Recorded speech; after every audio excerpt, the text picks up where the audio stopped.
Bapak Ibu sekalian, tadi disampaikan oleh Pak Lurah sebagai pembuka bahwa Musrenbang ini menjadi suatu kebiasaan yang sudah terbiasa setiap tahun kita adakan dalam rangka kita ingin membangun wilayah kita. Ya. Yang pertama saya juga mohon maaf Pak Lurah karena memang sudah saya sampaikan ke Pak Lurah, ke Pak RT, Pak RW yang sempat ngantar juga ke saya waktu itu. Di hari yang sama ada hajatan juga sepupu saya nikah, jadi ya harus saya di sana ya pas kebarengan dengan acara yang ada di Tengah Kali. Tapi saya dengar informasinya dari Pak Sepat yang hadir luar biasa. Ini satu inovasi yang diciptakan oleh Pak Lurah, didukung oleh RT dan RW. Ini satu hal yang luar biasa. Mengapresiasi untuk Pak Lurah dan Pak RT RW. Jadi ini jarang-jarang gitu ya, karena saya rasa dari 43 kelurahan ini ya Pak RT, Pak RW, 43 kelurahan se-Kota Cilegon sehingga pasar TB Randa Kali doang. Yang lain pasar tidak ada, kayak Tegal apa? Gading, ke Banjir, itu kan sekarang Sengen Gotengo. Terus kemudian di wilayah lain ada Tegal Bunder, pasar Tegal Bunder, ada pasar di tempat lain lah semua itu sudah dari zaman dulu lah gitu tuh. Nah, tapi satu terobosan luar biasa Pak Lurah ini bagaimana mengembangkan ekonomi kerakyatan, ya, bagaimana memberdayakan masyarakat lokal supaya berdagang di sana. Alhamdulillah di satu-satunya Kota Cilegon saya katakan ke Pak Wali, Pak harus hadir. Walaupun saya nggak ada izin Pak, gitu, karena memang saya sudah izin ke beliau pasti hadir untuk peresmian pasar. Karena memang ini satu-satunya Kota Cilegon hanya kelurahan Randa Kali, gitu ya. Maka beliau langsung, iya pasti hadir saya ke sana, gitu. Karena kita alhamdulillah beliau hadir langsung dan menyaksikan langsung adanya pasar di Randa Kali. Dan ini sejarah kan ya, RT/RW selama berdiri Randa Kali, ya dan ini ada pasar yang secara resmi, gitu ya, secara resmi. Kemudian diresmikan oleh Pak Wali Kota selaku pimpinan kita semua. Dan Bapak Ibu sekalian, memang saat ini perkembangan zaman ini harus kita ikuti di Indonesia kan. Kemudian bagaimana memberikan pelayanan terhadap perkembangan ekonomi masyarakat itu juga harus kita lakukan. Pemerintah memberikan itu karena dalam rangka ingin mendekatkan pelayan-pelayan kepada masyarakat. Nanti sebentar lagi Bu, ya Pak Lurah juga saya sampaikan kemarin saya kedatangan dari USED RAT ya. USED RAT itu yang bekerja sama dengan pemerintah Kota Cilegon berkaitan pengembangan pemberdayaan masyarakat. Nanti di bulan ini sekarang bulan apa nih? Bulan depan kalau nggak salah. Bulan depan setelah Pilpres sekitar tanggal 20-an lah, itu akan ada launching yang namanya ILP. Jadi dalam rangka indeks pelayanan kepada masyarakat. Jadi nanti ini berkaitan dengan Puslu. Ya, Puslu ini adalah Kementerian Kesehatan memberikan satu terobosan baru bagaimana pelayanan kesehatan didekatkan tidak hanya di puskesmas. Nanti di Puslu setiap kelurahan ada satu minimal, itu akan ada tenaga kesehatan yang dia standby dan dia pelayanan masyarakat lebih dekat kepada masyarakat. Jadi pendekatan pelayanan kepada masyarakat. Dan perlu saya umumkan nih, yang menjadi percontohan Kota Cilegon, kelurahan Randa Kali nanti yang dibangun. Yang menghubungannya nanti Ibu Kader nanti bertugas sebagai piket. Jadi tolong Lurah bikin jadwal piket persiapan untuk itu. Nanti kita akan matangkan itu bahwa Randa Kali akan menjadi contoh lagi. Karena ketika saya ditanya oleh Pak Wali Kota mana yang jadi contoh Randa Kali saja sebenarnya. Bisa kemana-mana Pak Wali. Jadi alhamdulillah mungkin nanti Randa Kali akan jadi contohan. Nanti baru bulan depannya lagi seluruh kelurahan Kota Cilegon nanti juga akan bikin yang sama. Tapi Randa Kali yang pertama nanti jadi launching menjadi contoh Kota Cilegon. Dan kata orang USED ini akan dijadikan role model yang akan dibawa menjadi percontohan tingkat nasional. Plannya ke arah sana. Maka ini kalau ini berhasil, ini bagus akan jadi percontohan tingkat nasional. Dan yang pertama kali adalah Randa Kali yang ada di Cilegon.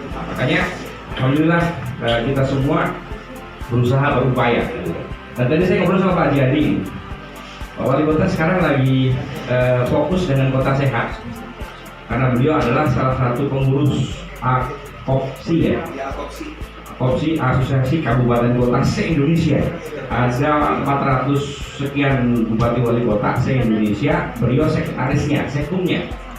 Dan nanti tahun ini akan ada kunjungan dari 400 berapa bupati kota ya, se-Indonesia ke Cilegon untuk dalam rangka rapat nasional ya, kaitan dengan AKOPSI tadi itu. Nah ini kita tuan rumah bulan April nanti saat ulang tahun Kota Cilegon, itu tuan rumahnya. Ya itu sekaligus. Nah ini beliau juga sasarannya ini luar biasa, bukan lagi tingkat nasional lagi. Beliau punya mimpi bagaimana AKOPSI ini ya, ini akan dibawa ke ranah Asia Tenggara ya, ke Asia Tenggara Pak, bukan lagi nasional. Target beliau. Makanya luar biasa sekali. Makanya kita yang di bawah harus mendukung. Yang di atas sudah luar biasa, yang di bawah kita harus benar-benar mendukung apa yang jadi kebijakan Pak Wali Kota kita, Pak Haji Hedi Agustian. Artinya ini satu hal yang positif bagaimana untuk mengangkat derajat masyarakat kita. Tidak hanya terkenal secara nasional, bisa terkenal secara internasional nanti kalau udah masuk ASEAN, levelnya luar biasa. Dan nanti kalau AKOPSI itu menjadi percontohan misalkan termasuk Rendahkari, harus siap juga Pak Lurah. Ya, karena memang tenang kasih baru-baru. Karena memang segala sesuatu itu harus dipersiapkan dengan matang. Mas baru kasih baru. Apalagi menjadi contoh ya, menjadi contoh bagi yang lain. Ketika menjadi contoh yang lain pasti akan ada kunjungan-kunjungan nanti. Akan banyak orang akan melihat kita di Kota Cilegon bagaimana Kota Cilegon kita menunjuk kira-kira mana yang akan menjadi sasaran kita. Gitu. Seperti itu adanya. Lumayan banyak lah. Artinya angkanya lumayan tinggi usulannya. Namanya usulan Pak, gitu ya. Tapi kalau yang usulannya kecil sedikit saya malah curiga. Kenapa? Berarti masyarakatnya apatis, nggak mau daerahnya berkembang, nggak mau daerahnya dibangun. Tapi kalau usulannya banyak berarti masyarakatnya semangat untuk membangun daerahnya. Nah itulah kalau saya seperti itu. Jadi saya terima kasih kepada masyarakat Rendahkari, Pak Lurah dan Garwi. Mari kita sama-sama bangun daerah yang kita cintai ini ya, dengan sepenuh hati, dengan ikhlasan kita. Insya Allah ini menjadi sebuah amal ibadah bagi kita semuanya. Makanya Bapak Ibu sekalian yang ada di sini yang memperjuangkan pembangunan di wilayah masing-masing, ini adalah pahlawan-pahlawan perjuangan yang insya Allah akan masuk surganya Allah semuanya. Karena kita berjuang untuk bagaimana membawa kemaslahatan umat, membawa kepentingan umat, termasuk sisi kesehatan. Bu Bidan juga berjuang bagaimana dari sisi kesehatan harus ditingkatkan. Ya, hal apa yang kita itu harus dimasukkan ke sini juga. Jadi semua unsur itu harus masuk dari pemudaannya, kesehatannya, pemberdayaan masyarakatnya, seperti pasar pengembangannya, kemudian juga perekonomiannya, kemudian juga kesejahteraan masyarakatnya, apa yang harus dilakukan sebagainya. Jadi sama ini Pak Lurah saya titip di depan ini di Gelereng kalau nggak salah. Ini setiap kali hujan itu airnya selalu menggenang, bukan banjir Pak, air menggenang. Kalau banjir itu kan airnya dari atas turun bah gitu ya, kayak di TV. Nah kalau ini airnya mengenang Pak kasih Pak saya seluruh ya, airnya mengenang setiap kali hujan. Nah ini makanya tolong diusulkan saja kalau bisa dibantu juga, karena PU dinas PU juga kalau tidak ada usulan dari bawah kadang-kadang tidak tercover ya. Sebetulnya memang kalau menjadi seorang kepala dinas harusnya sering turun ke lapangan, tergantung tupoksi dia.